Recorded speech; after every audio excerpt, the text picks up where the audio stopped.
बिस्मिल्लाहिर्रहमानिर्रहीम। आज हम नफ्सियाती तौर पर मुख्तलिफ़ तरीक़े इलाज जो हैं उनको देखेंगे जो क्लिनिकल साइकोलॉजी के अंदर इस्तेमाल होते हैं कि क्लिनिकल साइकोलॉजी के अंदर ये डिफरेंट तरीक़े इलाज किस तरह से ऑपरेट किए जाते हैं और किन किन बीमारियों के लिए ये मौसर साबित होते हैं। सबसे पहले हमारे पास जो तरीक़ा इलाज आता है वो तहलील नफ्सी है। तहलील नफ्सी का बानी सिगमंड फ्रायड था। फ्रायड ने बुनियादी तौर पर तशवीश से बचने के लिए लाशऊर के अंदर दबी हुई ख्वाहिशात का बहुत ज़्यादा मुताला किया और उसको बहुत ज़्यादा अहमियत दी, और उसके बकौल इंसान के लाशऊर के अंदर दबी जो ख्वाहिशात होती हैं वही बुनियादी तौर पर इंसान के किरदार में ख़राबी का सबब बनती हैं। अगर इंसान के लाशऊर का बेहतर तौर पर तज्ज़िया कर लिया जाए तो हम उसके अंदर मुख्तलिफ़ नफ्सियाती बीमारियों की वजूहात के मुतालिक आगाही हासिल कर लेते हैं, और उन वजूहात को रिमूव करने के बाद हम ख़त्म करने के बाद हम मरीज़ को उस नफ्सियाती एबनॉर्मेलिटी की सूरत हाल से निकाल कर नॉर्मल सूरत हाल में ला सकते हैं। फ्रायड ने ये बताया था कि तहलील नफ्सी जो है ये एक ऐसा तरीक़ा इलाज है जिसके ज़रिए से हम बहुत सी इंसानी शख्सियत के डिफरेंट पहलुओं के मुतालिक आगाही हासिल करते हैं। सबसे पहले हम ये चीज़ देखेंगे कि फ्रायड ने किन चीज़ों को एबनॉर्मेलिटी तस्वर किया है। फ्रायड ने शख्सियत के 3 हिस्से बताए हैं: लाज़ात, अना और फ़ोकल अना। लाज़ात असूल लज़्ज़त के तहत काम करती है, अना जो है वो असूल हकीकत के तहत काम करती है, और फ़ोकल अना जो है वो असूल इखलाक के तहत काम करती है। बुनियादी तौर पर असूल हकीकत के तहत काम करने वाली अना जो है वो माशरे के अंदर इंटरेक्ट करती है और फ़र्द को माशरती कवानीन के मुताबिक, मजहबी कवानीन के मुताबिक ढालने की कोशिश करती है, और ताकि फ़र्द ऐसी एक्टिविटीज़ में इन्वॉल्व रहे जिसके ज़रिए से वो एक बेहतर शहरी के तौर पर अपने आप को इंट्रोड्यूस करा सके। अब लाज़ात चूँकि उसका काम सिर्फ लज़्ज़त का असूल है, लिहाजा वो कोशिश करता है, जायज़ और नाजायज़ कोशिश करता है शख्सियत के जैसा, जिसके ज़रिए से इंसान को सुकून मिल सके।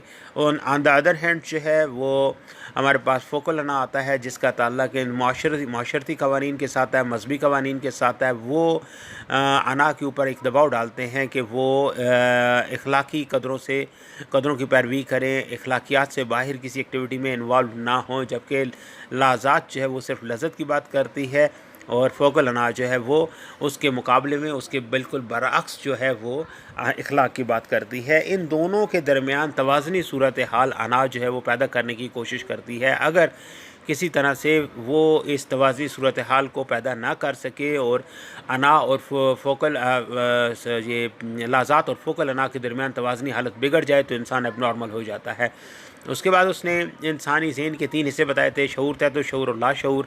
उसने कहा था लाशऊर के अंदर दबी हुई ख्वाहिशात जो होती हैं, अगर इनका सही तौर पर तज्ज़िया ना किया जा सके तो इंसान एबनॉर्मेलिटी का शिकार हो जाता है। इंसान के लाशऊर में बहुत सी ऐसी दबी हुई ख्वाहिशात होती हैं जो मुकम्मल नहीं होती, और वो इंसान के अंदर फ्रस्ट्रेशन का सबब बनती हैं।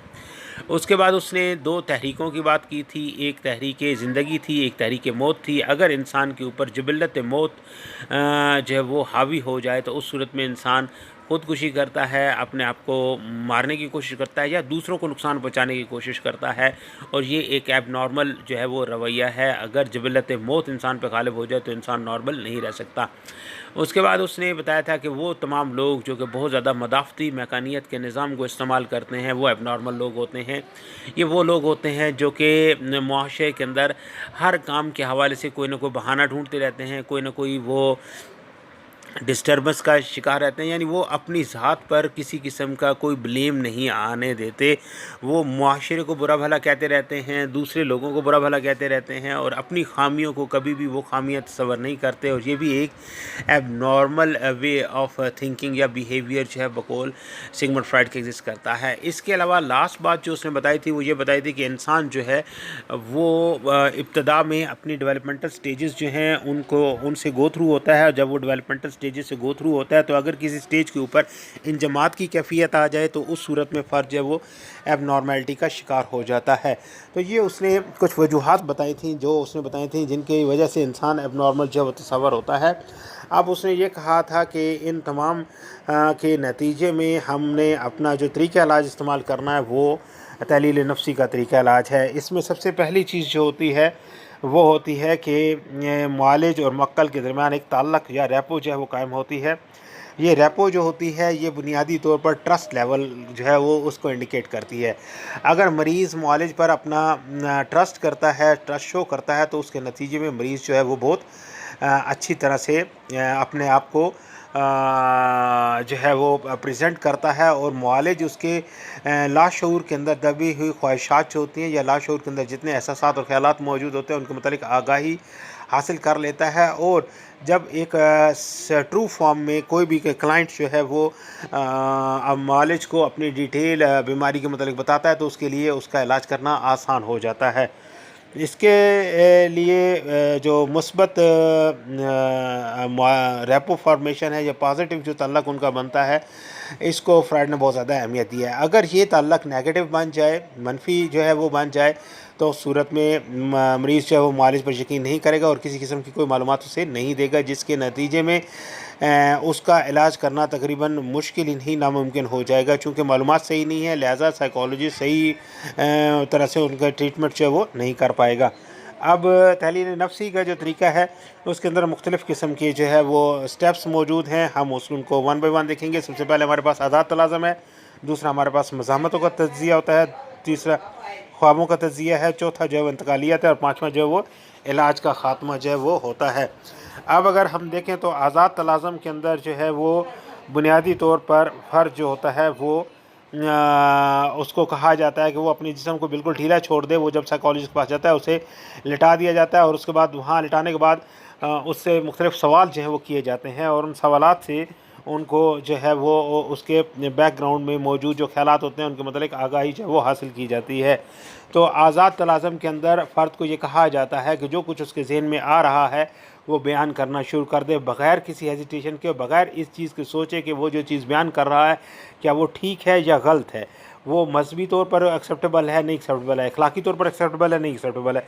इन तमाम चीज़ों को जो है वो बिल्कुल झुठला दे, और इनके बजाय वो जज्बाती तौर पर जिस किस्म की फ्री एसोसिएशन है उसको वो बयान करना शुरू कर दे। हर चीज़ फ्रीली वो बयान करना शुरू करेगा, तो उस हवाले से वो बेहतर तौर पर अपनी प्रेजेंटेशन जो है वो कर सकेगा।